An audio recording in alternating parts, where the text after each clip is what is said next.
Hi folks, thanks for watching this video. This is going to be about MIG welders, more about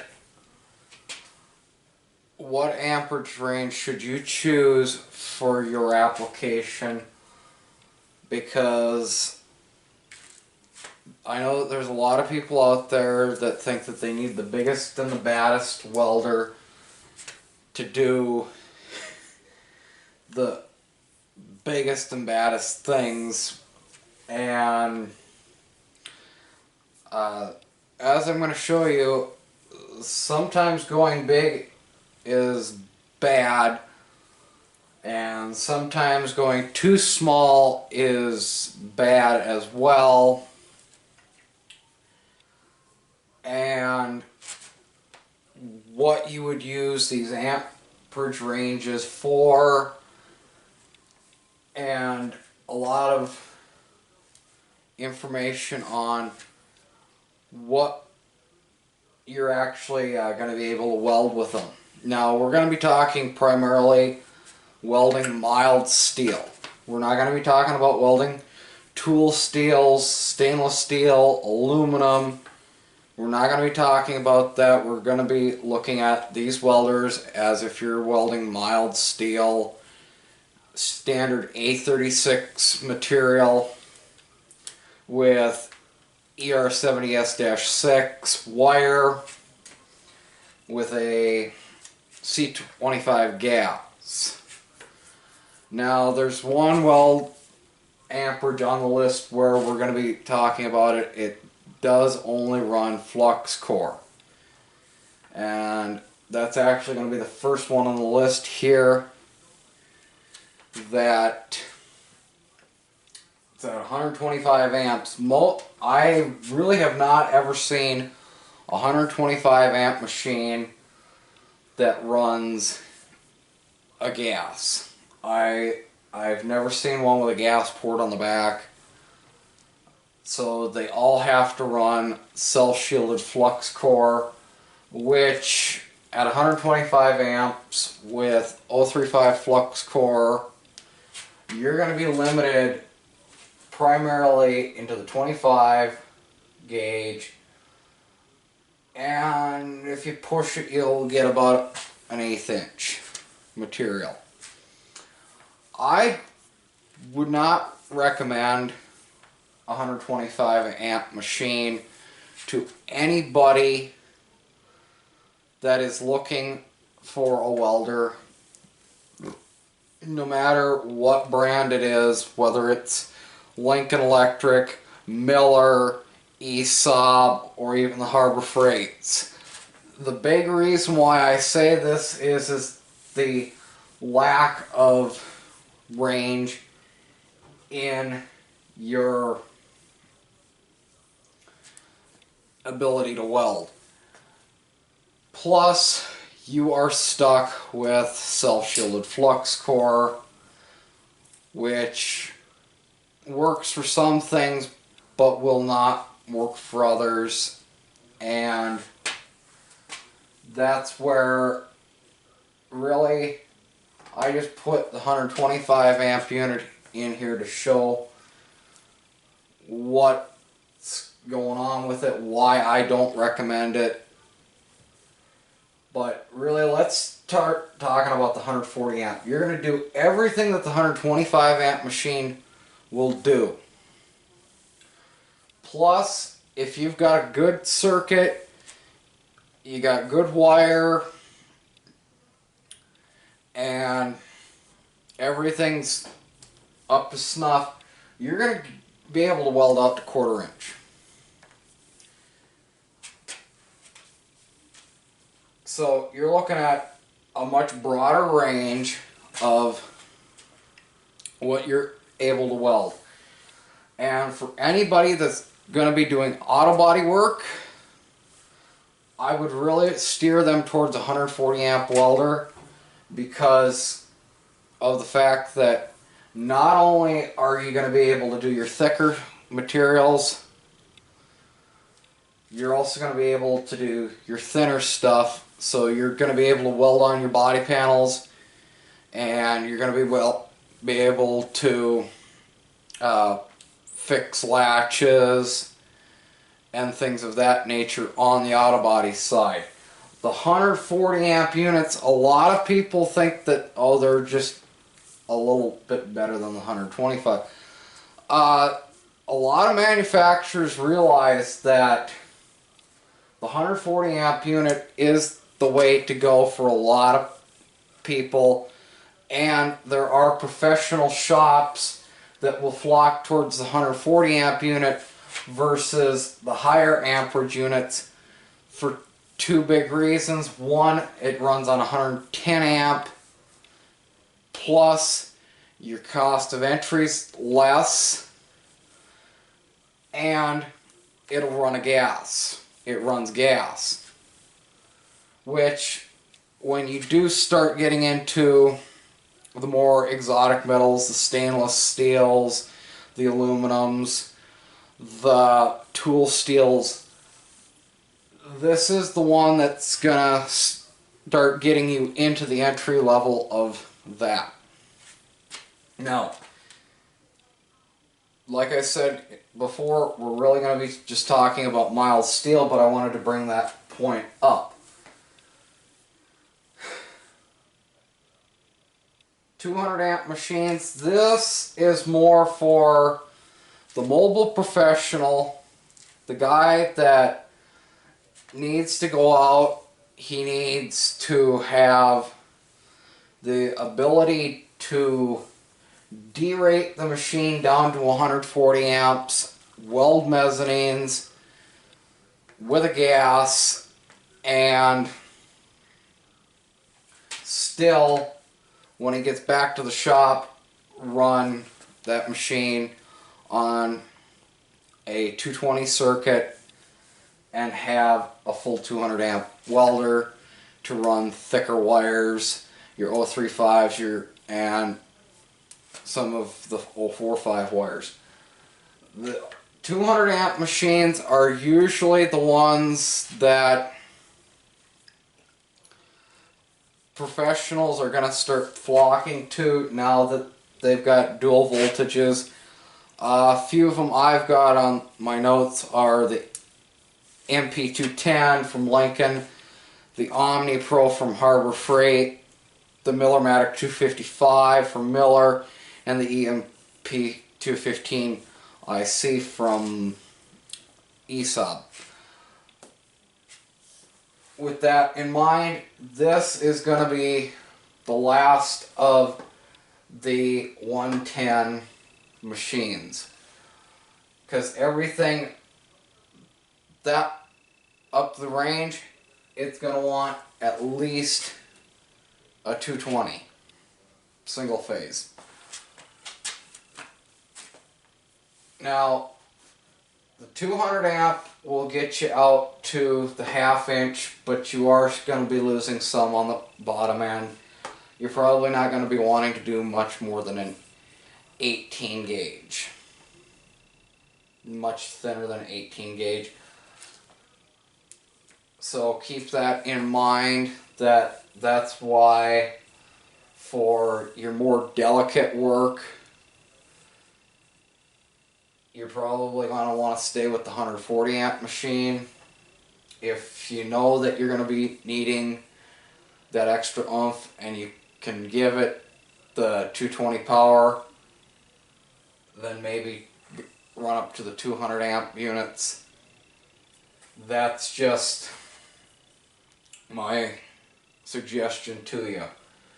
The 250 is going to start getting you into the bigger machines, the big machines that are not real portable. Yes, I do realize that there are 250 amp machines that are portable per se, but most of them have their own wheels or require a cart to be portable.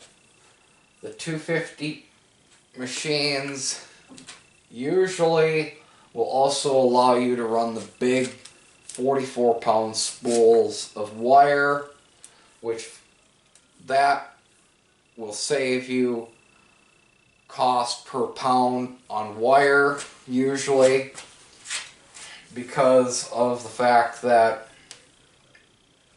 the bigger the roll, cost per pound usually does go down, where the 140, the 200 amp machines, they're going to be stuck with the 10-pound rolls as their biggest size on most of them. So keeping that in mind, you got to have 220 power to run the big 250 amp machines. They do not derate down, most of them.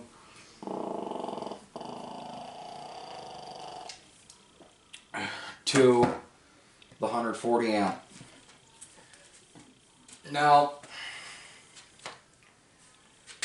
this is where you're going to start seeing also your spool guns, so that you're going to be able to do heavier aluminums, and you're also going to be able to run push-pull guns. That's where you're going to start running push-pull guns, is in the 250 amp units. Some of the 200 amp units allow you to run push-pull gun, but most of the time they're not going to start offering you a push-pull gun until you get to the 250 amp range. So with a 250 amp machine, you're going to be looking at about 16 gauge on your bottom end, and up to about 3/4 of an inch on your top side.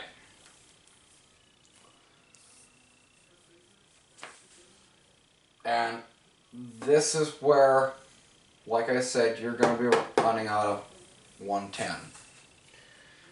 The 300 amp units. The 300 amp units are where you're going to start getting into your industrial units. You're going to be, none of them, as far as I know, you can correct me in the comments, so none of these are going to be real portable per se, and they are going to command 220. There is no 300 amp machine that I've seen that will run the 110 and do it effectively. Now, with a 300 amp unit, you are going to be limited to about a 14 gauge,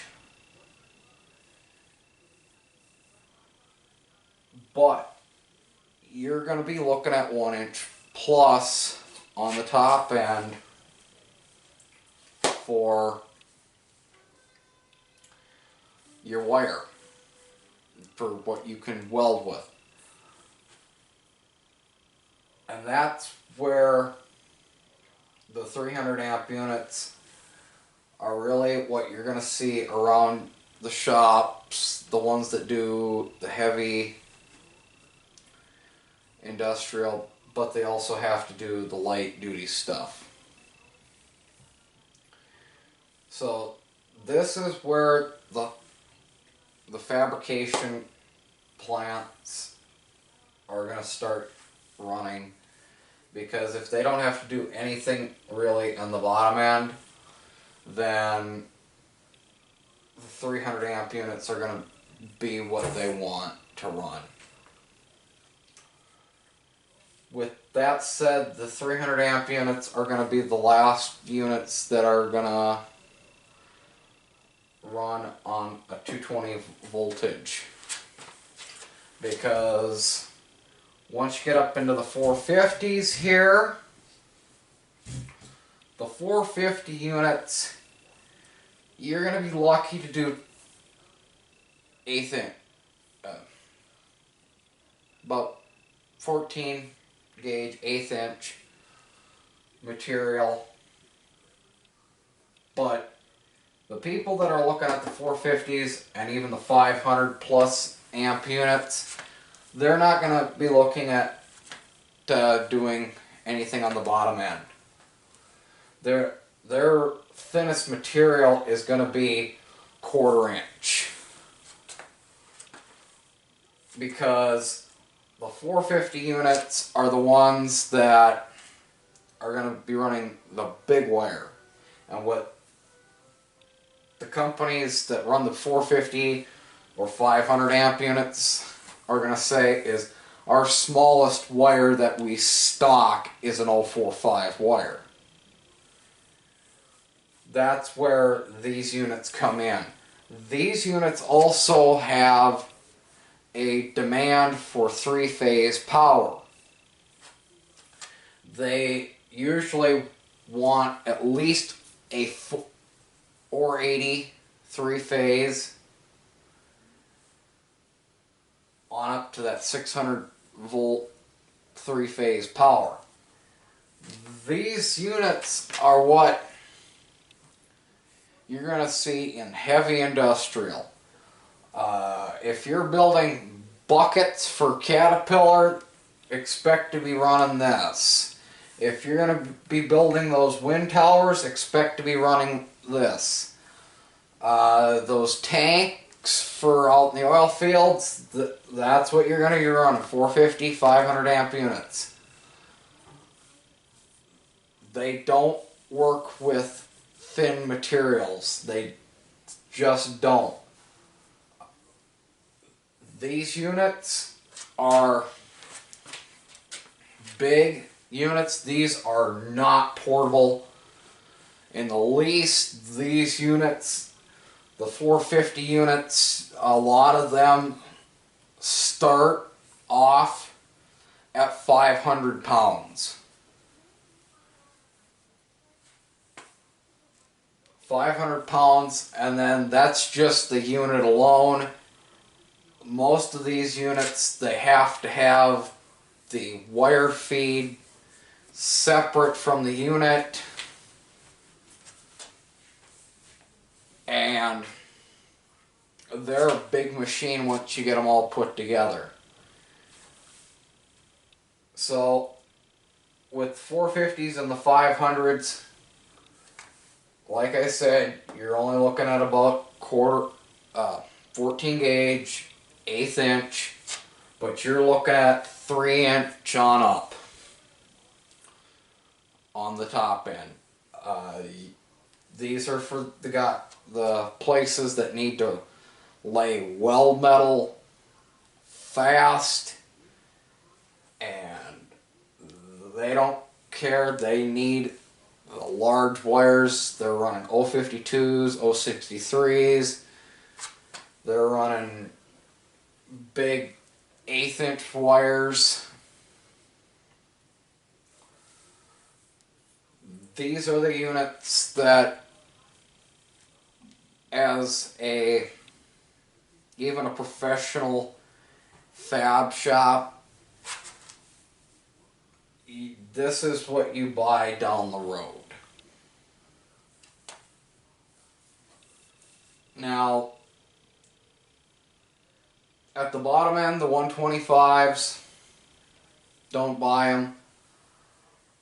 If you're home hobbyist, the 140 or the 200 amp units are going to be the ticket for you. If you're an auto body, 140 amp or 200 amp is going to be perfect for you. If you're into the light fabrication or even medium fabrication, the 250s and the 300s are going to be perfect for you folks out there. But if you're into heavy fabrication, you're looking at a 450 or a 500 plus amp unit. So I hope that this was informative. I hope that I get some good feedback down in the comments. And thanks for watching. Please comment, rate, subscribe, and I'll see you on the next one.